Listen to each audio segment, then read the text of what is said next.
All right, reading the novel Dallas Pimiento by me, Book 4, Bronco Fury. The head is shaved. Oh, I'm sorry. Starting with the wrong one. Here we go. Too many people saw the airplane crash to lie about it now. The shanty at the foot of the small hill was built of layers of hide stretched over a framework of bamboo poles lashed together with dental floss. Officially, the local tax assessor remonstrated with the shanty's occupant, Larry Lacobe. This qualifies as a wigwam due to the nature of the construction methods used, he sighed. But I'm going to let it pass for a shanty in my assessment report because of your general appearance. He glanced up and down Lacobe's dirty figure. I sure ain't no Indian, the old bum joked. The tax assessor sighed again. Yeah, he said. He tore the top sheet off the pad on his clipboard and handed it to Lacobe. This is yours. Don't lose it. It's not only your tax bill for the year, but will serve as proof of residence. How much do I owe then? The old man asked, not once looking at the paper. The tax assessor stared at Lacobe's wrinkled, bristling face for a moment. $2, he said at last. Oh! Lacobe acknowledged the sum loudly. You have 30 days to scrounge it up. Don't worry about me, Lacobe assured the other man. I'll find it somewhere. Yeah, the tax assessor nodded. Well, good day.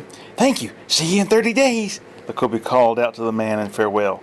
He watched until the assessor had gotten into his car and driven away. He then entered his legally declared shanty and hung the tax bill on a small twig that protruded from the wall. He went to the back wall of his dwelling and pulled back one of the hides. Behind it was a hole. Lacobe crawled through this hole until he came to an opening within the hill, much larger than his makeshift home. He's gone, Lacobe called. Overhead electric lights came on. Good, said the weather-beaten woman about the same age as the old man. How much did he want?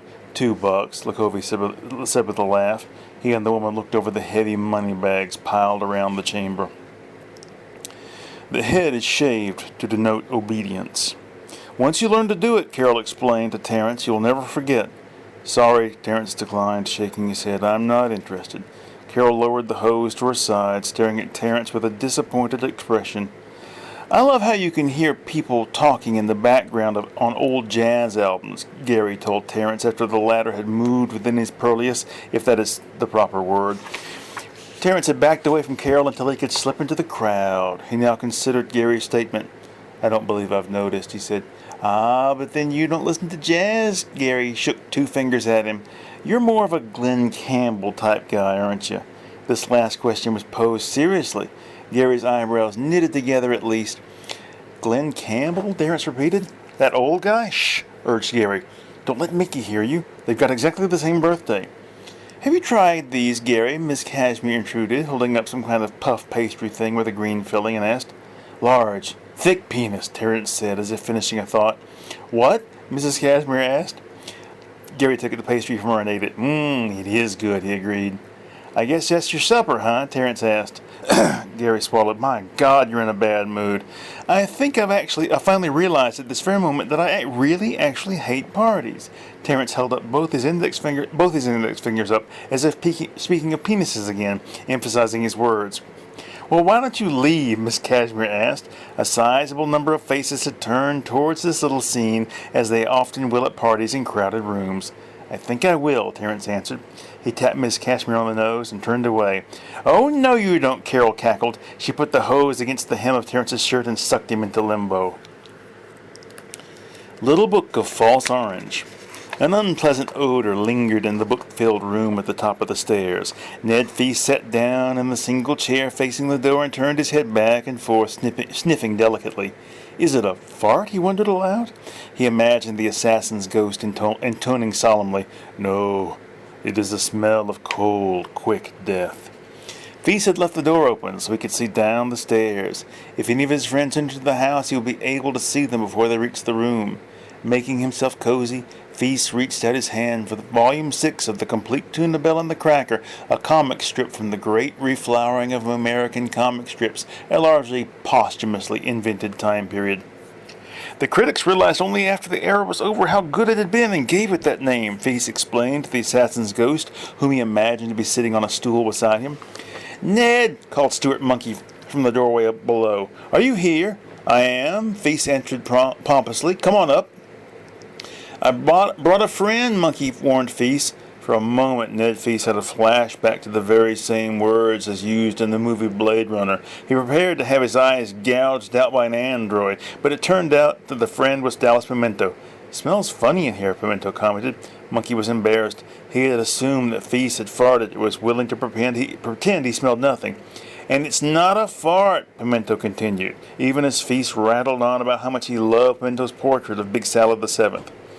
"Ned has quite a collection of books here," Monkey began, trying to distract Pimiento from his pursuit of the odor. "It seems to be coming from your chair," Pimiento said. He bent down to the seat where Feast's rump had been moments before. He sniffed. "Yes," he confirmed. "I wonder if—" He pulled up the cushion, revealing a small hollow beneath. It contained the head of actor Todd Murphy. "I was just talking to him," Feast cried. Dexter Gordon is overrated. After abandoning the mortally wounded wheeled animal in a clearing in the forest, Orbis Legreg, Lyndon Franker, and Laird Foxfer made their way on foot to a descender kiosk that Foxfer knew of. The journey took 2 days. Foxfer's condition was much improved. Successfully crossing the border alone had helped him immeasurably.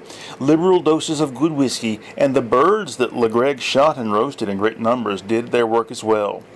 "The kiosk is in that barn," Foxfer pointed at the structure, so typical of the barns in this heavily unionized area. He and his companion squatted behind a stunted chinaberry tree. "I hate these trees with their mushy berries," Franker whispered. He and Foxfer had spent the previous 2 days reminiscing about their days in the palace. "Do you remember when the 18th Chamberlain of the Poultry fell asleep in his frozen yogurt at the Feast of Stubborn Faith?" Foxfer had asked him with a laugh. "I surely do," Franker had answered truthfully. "It's time to go," Legreg interrupted the two men's remembering of the previous evening's remembering. He led them across the field and into the barn, which turned out to contain a herd of goats. "Here it is," Foxfer indicated a nondescript fertilizer chute in a dim corner. "Who are they?" asked one of the goats in the language of his fathers. "Why are they climbing into the shit tank?" another asked. "Who can answer these questions?" asked a third goat, a well-known joker. Far from being full of goat feces, the kiosk was a clean, though small, entryway to Hidden Coil, an enormous, mostly subterranean community of interconnected housing units and extensive shopping facilities. As they descended to the negative first level, Legreg asked Foxfer, "Do you know the way to Pimento's house from here?" "Oh, yes, it's all clearly mapped out on the wall at every intersection." As he led them forward, he told them something hesitantly, something he felt might shock them. "You know, your residence is part of Hidden Coil." "I've suspected as much for a long time," Legreg answered. Stifling his shock, Foxfer led on, coming at last to the house of Dallas Pimiento. Pimiento wasn't home, so the three men sat down on the front porch to wait. It is hard to be a vegetarian in this society. Dallas Pimiento, Stuart Monkey, and Ned Feast returned to Pimento's house and discovered Orbis Legreg, Lyndon Franker, and Laird Foxfer sleeping in the rocking chairs on the porch. "Wake up, sleepyhead," Pimiento shook Foxfer's arm. "I've brought you a present." He held up the plastic grocery bag in which he carried the head of Todd Murphy. "Dallas," Foxfer said groggily, "you're back." "And so are you." "Well," Pimiento said, turning to his companions, "this is going to be quite a party." "Glad you came along, Ned," Pimiento joked. "Well, come on in, everybody." "Mr. Pimiento," Legreg shook hands with Pimiento. "It is a great honor, sir. Your series of Women in Armchairs is a favorite of mine." "Where'd you get the head?" Franker asked. "Dallas, I've come about the book I lent you years ago, Of Human Bondage," Foxfer explained. "Gentlemen, make yourselves comfortable," Pimiento invited. "Stuart, bring in a couple of extra chairs." As the 6 men sat talking, passing the secret document around and imbibing on various substances, far below them in an equally comfortable room devoted to the spying on this gathering, Brant Borden, Mr. Cosmonaut, and Captain Sudmush sat listening intently through headphones. "I don't really like Dexter Gordon," Mr. Cosmonaut confessed. "This is the way he plays. Honk, honk, hoot, hoot, honk, honk, hoot, hoot." "When do we raid the target?" Captain Sudmush asked Borden. "When the other 3 members of our team arrive." Borden adjusted a dial on the complicated machinery before him. "Who are the other 3?" Sudmush asked. Two of the leading scientists from Consolidated Labs, Dr. Fungroyd and Dr. Reuter, and a third man. I don't know who he is yet. Headquarters said it would be a surprise. The secret knock sounded on the door. Sudmush opened it on the aforementioned scientists and me. We brought pizza, announced Dr. Rooter. Partisan snails. Calm down, Borden, I barked. Brant Borden had tried to assault me as soon as I walked in, screaming some irresponsible nonsense about my being the arch-fiend. Captain Sudmush held Borden's arm. Stop it, Borden, he said soothingly. Don't you know who that is? That's Lance Ash. I know who he is, Borden bellowed.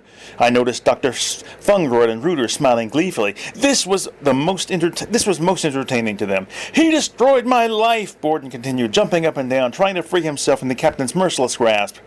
If you don't stop it, Borden, I'll end your life right now. I spoke directly in his face. My threat was not idle. In my hand I held a Fernfremder, Dr. Fungroyd gasped through a mouthful of pizza.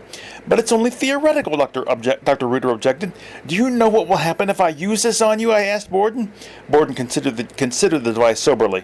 I'll die, he guessed. More than merely die, I explained. I can render your whole existence a fiction. You've already done that, Borden wailed. There were tears welling in his eyes. He was still the spoiled rich kid inside. A fiction within a fiction, then, I countered. Or a fiction within a fiction within a fiction. It doesn't matter to me. I've been dead myself and come back to life. I looked at everyone in the room in turn, so watch it. Borden had gone limp finally. Captain Sudmush released him. Have some pizza, I invited. Mr. Cosmonaut, I addressed the tall, pompadoured man. What's the situation with our friends upstairs? They're getting stoned, he answered. You can see by this reading on the narcograph. Yes, fine. I waved away his sick technical explanation. Are we ready to pay them a visit? Pay them a visit, asked Sudmush. It's a raid, surely. We'll see once we get there, I said. All right, let's go. Everybody into the elevator. They know more than you think they do. Cautioning my companions not to speak or act until I gave the signal, we stepped up onto the porch and rang the doorbell.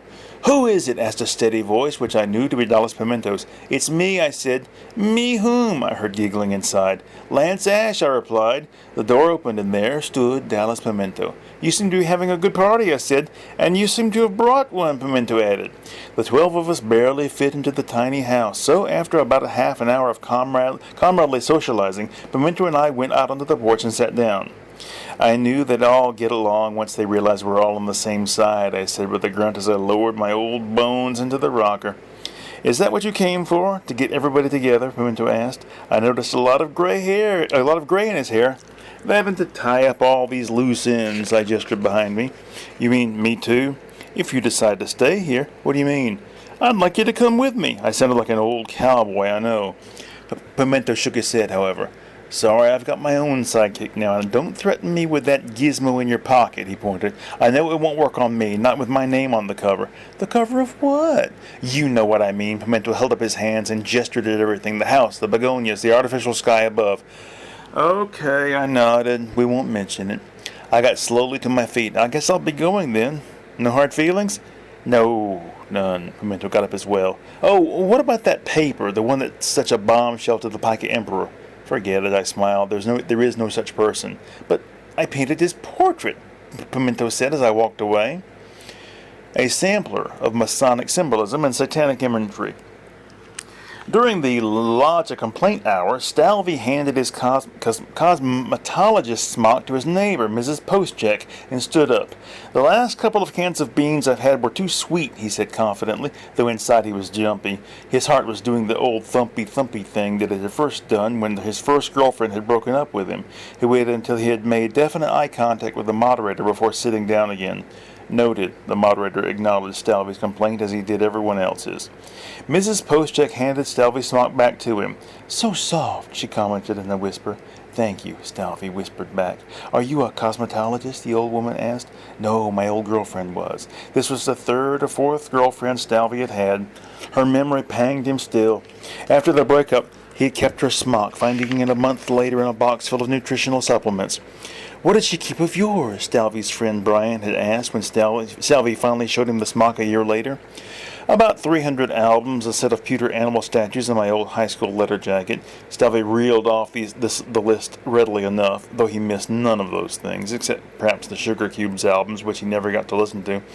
All these things flooded his mind as Mrs. Postcheck told him about her granddaughter, who was in cosmetology school in France. They take it very seriously there, she informed Stalvey. They're very strict. Stalvey caught the eye of the moderator. Yes, Mr. Stalvey? Stalvey stood up. I have something else, he said. I'm sorry the moderator did not sound apologetic. Only one complaint per session. You'll have to wait until next week. Stalvey sat down on the smock which he had left in his seat. Terry doesn't drink city water. The smaller panels at the bottom of the page were reserved for Mrs. Shagrit's comic strip, Don't Pop Your Knuckles. The main character of this strip's name was Harlan Fraudulent. What's he supposed to be? Asked Liam Elam, son of the late cowboy actor whose last name he shared and a junior editor at the Crust County Critterine. A giant ground sloth. Elam's question was answered by Pimiento, the so-called mechanical brain that had replaced the vast reference library that once lined the walls of the editorial offices of the old newspaper. When I want you to give me an answer, Elam directed his bile at Pimiento, I'll preface my query with the appropriate directive. He sighed and turned to Penny Goosefritter, the other junior editor present in the room. He's a giant ground sloth, Penny assured Elam that the machine's answer had been correct. Thank you. But what I want to know is this. Why do we continue to run this thing? He slapped the back of his hand against the space on the mock-up of today's issue where Don't Pop Your Knuckles would appear later. We could get Strip Ahoy or Cat of Sloth. Hell, we could get the lousy old Kathy for not too much more than we're paying for this. What are we paying this old woman? Nothing, Penny told him. She lets the paper run it for free. Always has, from what they tell me.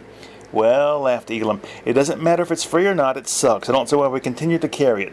Penny shrugged. She obviously didn't know either. Pimiento made a noise as closely approaching a cough as it could. The plump woman, aren't all women named Penny Plump, raised her eyebrows at Elam. It sounds like Pimiento knows, she said in her husky voice, but Elam wasn't interested in the answer to the question. Something about the way Penny looked at him when she raised her eyebrows gave him a flash of insight. She liked him. True, she was plump, but her voice was sexy, and she had a pretty face. He forced himself to grunt affirmatively, urging her to ask the computer-like machine the question, which she did. The Critterine continues to print Don't Pop Your Knuckles because old man Davenport, the publisher, has been having an affair with Mrs. Shagrit for nearly 30 years. The post office is poorly run. Without the so-called spare tire of flab around his waist, Roz would be a sexually attractive man. He knew it and tried hard to work the extra skin off, but after nearly 10 months of unremitting effort, he concluded it was hopeless. The whole goal is hopeless, Roswood's legal affairs advisor Sam Woolpate had declared in exasperation. No one who aspires to emulate the sartorial style of Lyndon Johnson, as you do, can ever hope to be sexually attractive. It's not Lyndon Johnson specifically that I aspire to emulate sartorially. It's that exact era. Look, Roswood added as he saw Woolpate pick up a small commemorative plaque out of boredom. If JFK had lived, he would be dressed exactly the same way. With the string ties and cowboy boots, Woolpate asked, placing the plaque back on the wall with the others. You don't understand, Roswood moaned, running his fingers through the profusion of curly blonde hair that topped his magnificent small-nosed head. It's not the Texas trimmings, it's the basic look itself. Skinny ties, narrow lapels, the last gasp of elegance at the heights of power, even as the people below begin to dress like slobs. I see now why you've won so many awards for eloquence, Woolpate gestured at the wall full of plaques, the shelves groaning with trophies. Yet you still need the advice of a man knowledgeable in legal affairs. This was his way of drawing Roswood back to the reason for his summoning Woolpate there in that day. Yes, Roswood sighed. Very well. Let's have a seat and I'll go over it with you. Coffee? He asked Woolpate, his finger poised over the intercom button. Yes, please, Woolpate said. Roswood pressed the button and spoke into the device. 2 coffees, please, Loretta. Yes, Mr. Roswood, came the reply. Now, Woolpate, tell me what you know about the illegality of aiding unlicensed liposuction engineers to cross the border, Roswood asked. Well, Woolpate began, but stopped as Rosewood held up a hand. A buxom young woman was entering with the coffee. She placed the cups on the desk and departed. Even though I'm her boss, Roswood whispered, she won't give me any of that giving up. Oh, shit. Even though I'm her boss, Roswood whispered, she won't give up any of that stuff to me. Not with this hideous gut. He pinched and twisted his extra skin. Tony continues her policy of willfulness. 2 ostriches rooted among the piles of recently fallen leaves, or whatever it is that ostriches eat. Soon we will burn those leaves, Jacob reflected as he looked out the window. You've stopped chewing your nails, Michelle observed delightedly. Jacob glanced at her with upraised eyebrows, then turned back to the window. For now, he said. I'm proud of you. She tossed the magazine she was reading aside and got up from the sofa. How did you do it? She asked as she came toward him. Jacob watched the ostriches sprint away, scared by a dog, no doubt. Ah, yes, there was the little fellow now. He felt Michelle's hand slip under his arms, her arms encircle his torso, her tiny head come to rest against his shoulder. I set up a mental block against it, he answered her question. I love you, she said with pride in her voice. But of course it won't last, Jacob continued. Why not? Well, it may, but that's only if it becomes a habit. A mental block isn't like an outright taboo, you know. As gently as possible, he disengaged himself from her grasp and turned around. It's getting dark, he remarked. Yes, do you want to go out to eat? Go out, he repeated. What folly was this? Yes, Michelle affirmed. If you like, we can make it a celebration dinner. Celebration? Oh, you mean for me not biting my fingernails, he chuckled. Yes, I think it's worth celebrating. She sounded eager. But Michelle, Jacob protested, with 700 pounds of ostrich meat in the freezer? She looked down into the side. I mean, he continued, it just doesn't make sense. Does it have to make sense? She demanded with a display of some emotion that I can't identify, and I'm not doing justice to here. Oh, come now. I'm not always the logical one. Jacob allowed some of the emotional underpinning on which his Stigley reserve depended to show through. The whimper of a dog distracted them both.